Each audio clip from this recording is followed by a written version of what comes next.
Hello, CHistrue, and this is a video appeal to the Police Officers Union. I made a series of videos in general support of the Mike Brown and Eric Garner protests. I obviously don't agree with all the tactics. You've probably seen some of them that I wouldn't agree with.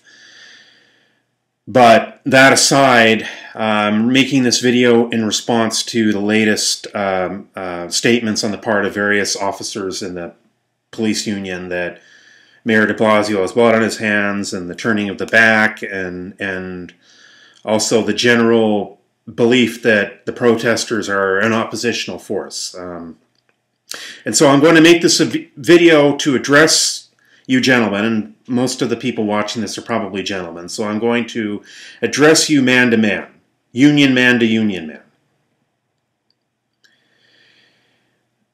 I owe the people who literally go through hell in this modern system. They see all the worst. They see the murders. They see the rapes.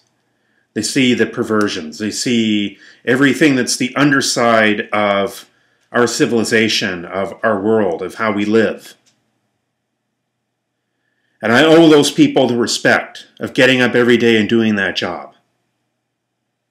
That is the respect owed to a worker, but it's also the respect owed to a worker who literally puts their lives on the line and sometimes doesn't understand the reason why. You, my union brothers, because we're union brothers, different unions, but we are brothers. You are owed not only respect, but you are owed an understanding, a full understanding. The anger is palpable, it's real, and I understand the manipulation around pensions. Completely unjust. It's part of the attack on laboring people in this country, is the idea that you can cheat somebody out of a pension. The denial of a right to strike, which I defend as fervently as I defend the protests. Your right to strike, I defend as fervently as I defend the right of people to protest the Eric Garner and Mike Brown decisions. It's rooted. The right to protest is a human right. That's the right to expression. It is a human right. It doesn't need to be written down in a law somewhere. The fact that certain unions are denied the right to strike is tantamount to involuntary servitude, because that means you have to go to work, and that in a sense means the state can compel you to go to a certain job at a certain time. I would think that if these so-called libertarians were true and genuine, they would actually support the right to strike, but apparently they're not true and genuine. And so the abject denial of your status as not only a worker, but a worker who goes through hell on a daily basis is noted. And I owe you that respect. I was brought up to respect teachers. I was brought up to respect officers. And so my mother would literally, I don't know what she would do to me if she found me doing anything otherwise. And I wouldn't have had it any other way. I'm something of a philosophical anarchist, but the emphasis there is philosophical. I'm not a propagandist of the deed. I'm not about to make a worker's life more difficult by engaging in tactics that would do that. I support the right to protest, but there have been things that have been done with which I disagree. One of those is the failure to address your concerns directly around pensions, around bailouts for Wall Street, but not, public pensions, around the right to strike, around dangerous working conditions and that type of thing. But there is an issue that you in the police union, I think, should look at. The bigger picture. Not just how working people are pitted against one another and how police have been used to break strikes and evict people. That's one thing. Not just how there's the legitimate issue here of racial justice and class justice and that type of thing. The fact of the matter is that what happened in the case of the grand juries in both of these cases was an abject injustice. I mean, you have to be honest about that. You have to admit that what happened in the case of Mike Brown and Eric Garner was an abject injustice. You have to know that. You are I owe you the respect of saying you are rational beings. And you must know, as moral agents, that defending this is defending the indefensible. No, Mayor de Blasio and the other gentleman, I forget his name, but Al Sharpton, of course, we all know who he is. But these people are not the people with blood on their hands. I'm sorry. I cannot accept that. And yet, are there politicians with blood on their hands who have chosen to scapegoat police? In other words, they have chosen to have you be the face of anger of certain communities while they step back and don't get the blame.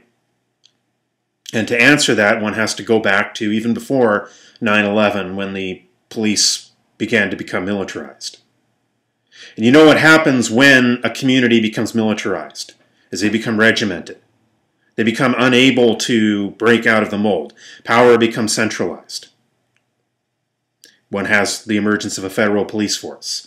In total defiance of our 10th Amendment, in total defiance of our constitutional traditions, we have, in the name of the war on drugs, or the war on terrorism, or the war on this, or the war on that, basically the war on Americans, okay, is when you really get right down to it. It's not the war on terrorism. It's nothing to do with 9/11. It's nothing to do even with the biggest drug dealers. It's a war on Americans, and you have been conscripted. This was not your choice. This was not something that you chose to say, I really, really want to be used by politicians and then be discarded when it's inconvenient.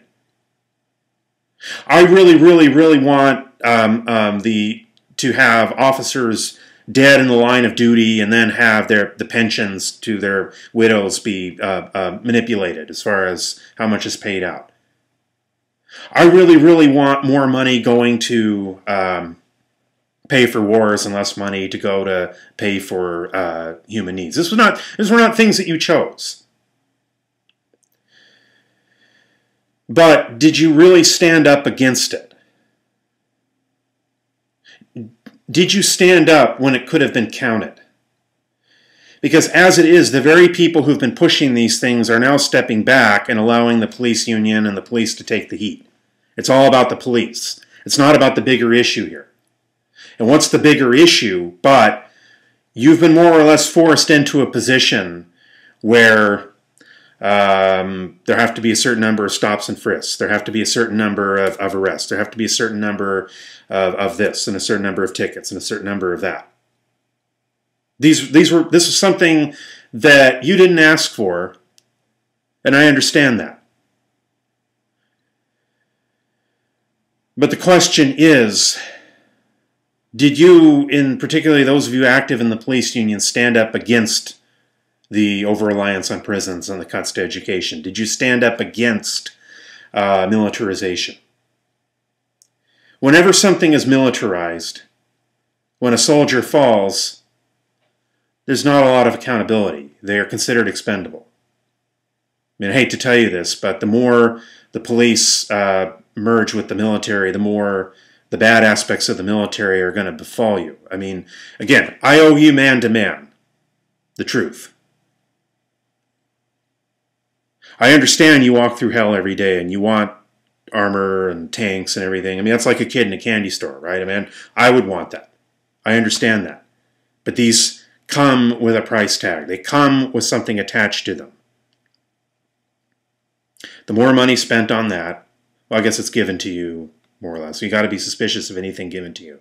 But the more money that society as a whole spends on that, the less is going to be spent on you, your needs, your desires, your wants, your hopes, your right to an education, your kids, your future. Police union, I understand. I've been scapegoated too in my profession for the things that go wrong in society. We too have been pushed to the front and scapegoated. So I understand. I understand you may look at me like a real SOB, and I can respect that. But what I've tried to give you in this video is an uncomfortable truth, that as we go down and cease to be a constitutional republic, your position becomes precarious in that because they can replace you with people who will go along completely. You must take a stand against that. CHistrue.